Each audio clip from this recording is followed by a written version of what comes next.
नमस्कार दोस्तों, स्वागत है आपका साइट फॉर वर्ल्ड के ऑफिशियल लर्निंग प्लेटफॉर्म पर, जहां स्टूडेंट्स और जॉब सीकर्स के लिए करियर, टेक्नोलॉजी और प्लेसमेंट से जुड़ी इंडस्ट्री ओरिएंटेड और प्रैक्टिकल नॉलेज दी जाती है। अगर आप अपनी स्किल्स को नेक्स्ट लेवल तक ले जाना चाहते हैं तो आप बिल्कुल सही जगह पर आए हो। चलिए शुरू करते हैं आज का इम्पोर्टेंट सेशन। नमस्ते स्टूडेंट्स, आज का टॉपिक है स्विफ्ट प्रोग्रामिंग के सबसे ज़रूरी और पहले टूल्स। आप रेडी हो? फोकस मोड ऑन है ना? मोबाइल साइड में रख दिया? स्क्रीन पे ध्यान है? चलो शुरू करते हैं। तो अपनी पहली ऐप बनाने के लिए तैयार? बहुत बढ़िया। देखो, जैसे एक बड़ी बिल्डिंग बनाने के लिए पहले टूल्स और ब्लूप्रिंट चाहिए होते हैं ना, ठीक वैसे ही एक शानदार ऐप की शुरुआत भी कुछ बेसिक कॉन्सेप्ट से होती है, और आज हम वही सीखने वाले हैं। तो सबसे पहला सवाल, प्रैक्टिस कहाँ करें? इसके लिए हमें एक जगह चाहिए जिसे कहते हैं एक्सकोड प्लेग्राउंड।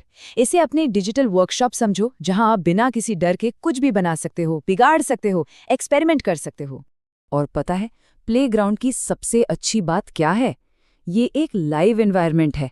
मतलब आप जो भी कोड लिखोगे उसका रिजल्ट आपको तुरंत राइट साइड में दिखने लगेगा। स्विफ्ट भाषा के बेसिक सीखने और एक्सपेरिमेंट करने का इससे मजेदार और सेफ तरीका कोई नहीं है। फोकस बना हुआ है, स्क्रीन पे ध्यान है ना? गुड। तो चलिए अब अपने पहले टूल को समझते हैं, जो डेटा को स्टोर करने के काम आता है। कोडिंग में हमें डेटा को, मतलब जानकारी को, कहीं पर स्टोर करने की जरूरत पड़ती है। इसका पहला तरीका है वेरिएबल्स।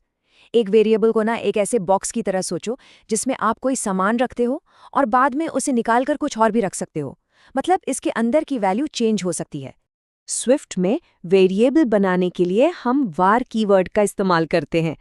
वार का मतलब ही है वेरिएबल, यानी एक ऐसी वैल्यू जो प्रोग्राम के चलते समय बदल सकती है। जैसे किसी गेम में आपका स्कोर, वो बढ़ता घटता रहता है ना, बस वही है। जरा स्क्रीन पर देखो, हमने स्कोर नाम का एक वेरिएबल बनाया और उसकी स्टार्टिंग वैल्यू 0 रख दी, ठीक है? अगली लाइन में हमने उस वैल्यू को अपडेट किया और उसमें 10 ऐड कर दिए। तो अब स्कोर की नई वैल्यू क्या हो गई? 10।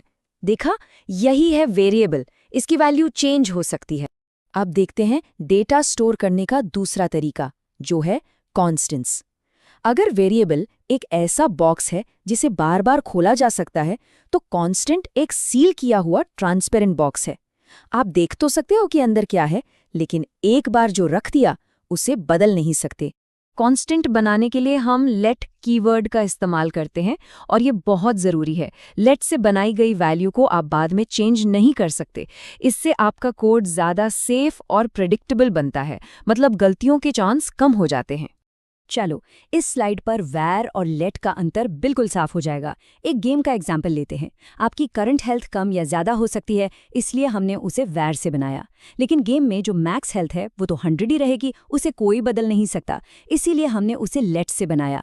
अगर आप मैक्स हेल्थ को बदलने की कोशिश भी करोगे ना, तो एक्सकोड आपको तुरंत एरर दे देगा। लॉजिक समझ आया या सिर्फ देख रहे हो? सिंपल है।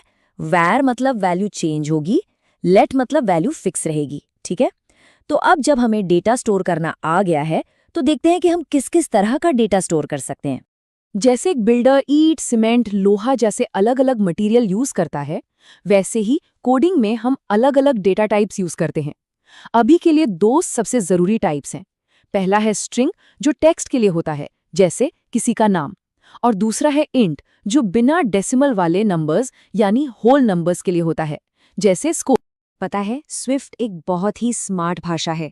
ये आपको बेवकूफ़ी भरी गलतियां करने से रोकती है। जैसे इस इमेज में देखो, एक नंबर को टेक्स्ट में जोड़ने की कोशिश हो रही है। क्या ये पॉसिबल है? नहीं। तो स्विफ्ट का कंपाइलर आपको तुरंत एक एरर दिखाता है। ये कोई सज़ा नहीं है, बल्कि ये आपका एक हेल्पफुल असिस्टेंट है, जो आपको बाद में होने वाली बड़ी मुश्किलों से बचा रहा है।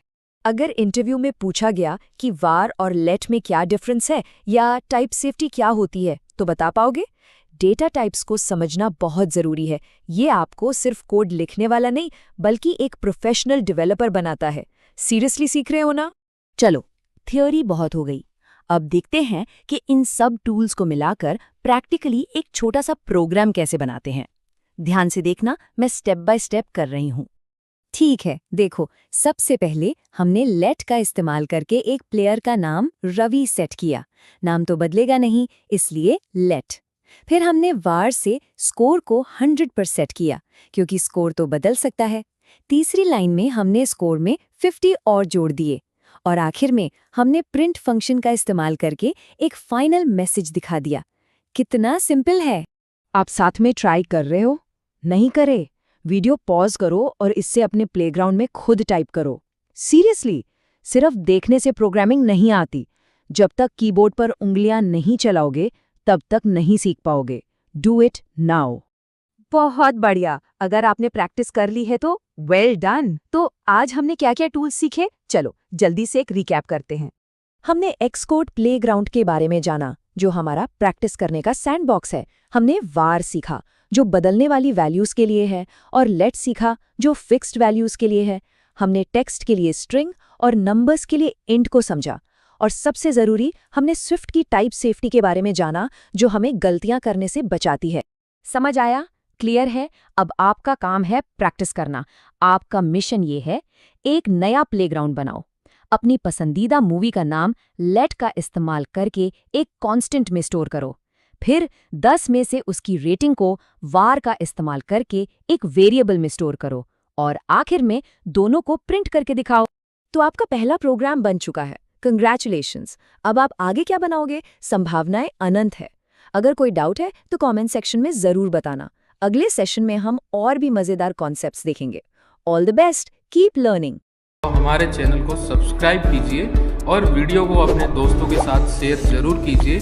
कमेंट सेक्शन में अपना डाउट या नेक्स्ट टॉपिक लिखना मत भूलिए।